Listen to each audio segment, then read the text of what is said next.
अस्सलाम वालेकुम नाज़रीन, रिपोर्टिंग विद असद में आपको खुशामदीद। नाज़रीन, आज आपको हम एक बहुत दिलचस्प केस का अहवाल बताएंगे और वो ये केस है कि जो कैपिटल डेवलपमेंट अथॉरिटी है उसके एक सीनियर अफसर हैं, वो गुज़िश्ता दिनों ग्रेड 19 का जो मिड कैरियर मैनेजमेंट कोर्स था उसके इम्तहानात में नकल करते हुए पकड़े गए। और जब वो नकल करते हुए पकड़े गए तो NSPP जो है, national school of public policy, उसने उनको वहाँ से बेदखल कर दिया। और ये पाकिस्तान की तारीख का शायद ये पहला वाक़या है कि ये किसी अफसर को NSPP से और एक ग्रेड 19 के जब वो प्रमोशन के लिए कंसीडर हुआ और उसके इम्तहानात हो रहे थे तो उसको बेदखल कर दिया गया, उसको एक्सपेल कर दिया गया वो स्कूल से, जो ट्रेनिंग फैसिलिटी है वहाँ से। तो इस केस का जो अहवाल कुछ यूँ है कि इफ्तिखार हैदरी जो एक CDA के डायरेक्टर है एमरजेंसी एंड डिज़ास्टर मैनेजमेंट के, जिनका काम ये है कि मुश्किल में जो लोग होते हैं उनको रेस्क्यू करना, और एमरजेंसी यानी आग वगैरह लग जाए तो फटाफट इन्होंने अपनी टीमें वगैरह भेजते हैं। कोई खुदा ना खास्ता कोई इस किस्म की जो अनफोर्सीन कोई इवेंट आ जाए, जो नागहानी कोई हादसात में, ये रेस्क्यू का काम है इनका। इनके पास बड़ी लंबी चौड़ी फोर्स है और आम CDA के अफसर से इनकी तनख्वाह में भी 1 लाख रुपया जो है वो ज़्यादा है इनकी तनख्वाह। तो खैर ये हुआ ये कि कोविड की वजह से ऑनलाइन इम्तहानात का फ़ैसला किया गया। और ये जब इनका इम्तहान हुआ तो कैमरा लगा हुआ था, लेकिन इन्होंने वहाँ पे चीटिंग की और जो एनालिसिस का पेपर था उसमें इन्होंने 92 नंबर दिए। 92 नंबर वहाँ पर जो बड़े बड़े जय्यद किस्म के ब्यूरोक्रेट्स जो हैं, DMG के दूसरे, उन्होंने नहीं कभी दिए।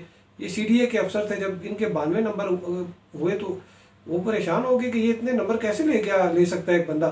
खैर उन्होंने कहा कि हम आपका जो है वो एग्ज़ाम दोबारा लेना चाहते हैं। तो इन्होंने एक सर्टिफिकेट बना के भेज दिया कि इनको तो कोविड है और ये क्वारंटाइन में है, ये नहीं जा सकते। अच्छा, उसके बाद ये हुआ कि जो नेक्स्ट जो एग्ज़ाम था उसमें फिर इनके जो है वो 85 मार्क्स आ गए। फिर उनको फिर शुबा हुआ कि ये शायद ये फिर कोई इस किस्म का इन्होंने कोई काम किया। इनको दोबारा बुलाया गया वहाँ पे कि आपका हम सुपरवाइज़र की जो है ज़ेरे निगरानी आपका हम इम्तहान लेंगे। जिसके बाद ये वहाँ से भाग गए और उनके किसी जो इनको खतूत आते रहे, किसी का जवाब नहीं दिया इन्होंने। बिलाखिर उन्होंने इनको 2 दिसंबर को जो है वो एक्सपेल कर दिया और इनके ख़िलाफ़ इंक्वायरी का भी जो है वो लिखा CDA को। इन लेटर्स के जवाब में ये आए हैं इस्लामाबाद हाई कोर्ट में, और जो इस्लामाबाद हाई कोर्ट के चीफ जस्टिस अतर मिनल्ला हैं, उन्होंने अपने ऑर्डर शीट में उन्होंने लिखा कि ये एक NSPP एक क्रेडिबल और एक रिप्यूटेबल ऑर्गेनाइजेशन है और उसकी जो ये एलिगेशंस हैं ये वैसे ही नहीं ये स्कूल लिख देता, क्योंकि यहाँ से पाकिस्तान के जितने भी बड़े ब्यूरोक्रेट्स हैं, जितने भी तमाम ब्यूरोक्रेट्स हैं, उनके जो मिड कैरियर मैनेजमेंट कोर्स है वो NSPP कराता है। तो उन्होंने ये लिखा कि इस जो एलिगेशन है इनके खिलाफ इसको प्रोव करना चाहिए और CDA चेयरमैन को हिदायत की कि वो एक इंक्वायरी अफसर मुकर्रर करें और इसको प्रोव करके, इसकी तहकीक करके 21 दिसंबर को रिपोर्ट अदालत में जमा कराएं। लेकिन ये जो हैदरी साहब हैं, इन्होंने जब ये देखा कि मेरी पिटीशन मैंने तो इस वजह से दी थी कि मेरे खिलाफ जो कार्रवाई है वो रुक जाए, ये तो उल्टा मेरे गले पड़ रही हैं चीज़ें, तो इन्होंने एक एप्लीकेशन डाल दी और उसमें इन्होंने लिखा जी कि मैं अपनी पिटीशन विड्रा कराना चाहता हूँ। और हमें बताया गया है कि वो पिटीशन जो है वो इनकी विड्रा हो गई है, क्योंकि जो एप्लीकेशन थी वो एक्सेप्ट हो गई। तो ये कार्रवाई इनके ख़िलाफ़ जो है वो रुक गई। हैदरी साहब के बारे में मैं आपको बताऊं कि ये एक बहुत ही पावरफुल शख्सियत है। ये गुज़िश्ता दिनों रावलपिंडी के मुख्तलिफ थानों में जो है ये चक्कर लगाते रहे।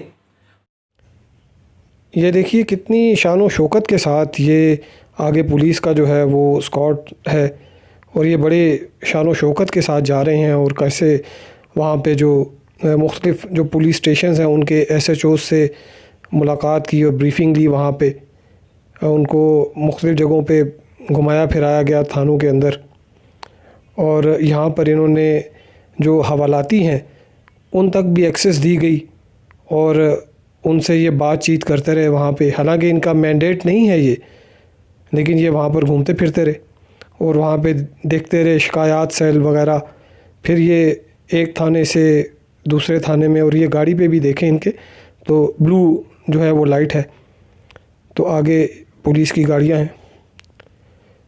तो ये मुख्तलिफ़ थानों में जो है ये वहाँ पर जाते और जाके वहाँ पे तस्वीरें वगैरह खिंचवाते रहे लोगों के साथ जो SHOs वगैरह थे। और SHOs भी जो है वो इनको भरपूर प्रोटोकॉल दे रहे थे, और वो पुलिस वाले इनको रिकॉर्ड चेक करा रहे थे, और बड़े डरे डरे सहमे सहमे से देखें ये लग रहे हैं यहाँ पे पुलिस वाले भी। आम आदमी के लिए तो इतना नहीं होता, तो हवालात तक एक्सेस भी एक आम आदमी की नहीं होती है, लेकिन इनको ये एक्सेस भी दी गई, और इसके बाद ये भरपूर प्रोटोकॉल के साथ वहाँ से रवाना हो गए। ये वो अफसर हैं CDA के, जब सुप्रीम कोर्ट का हुक्म आया था कि जो डेपुटेशन पे दूसरे इदारों से लोग आए हुए हैं उनको वापस भेजा जाए। ये पंजाब की एंटी करप्शन इस्टेब्लिशमेंट के ये अफसर थे, और ये किसी तरीके से CDA में इन हो गए थे। और CDA में चूँकि आपको पता है बहुत ही ज़्यादा करप्शन है, और जिस डिपार्टमेंट में ये रहे वहाँ पर तो एक दिन में 7-7, 8-8 लाख रुपया जो है वो रिश्वत ली जाती है।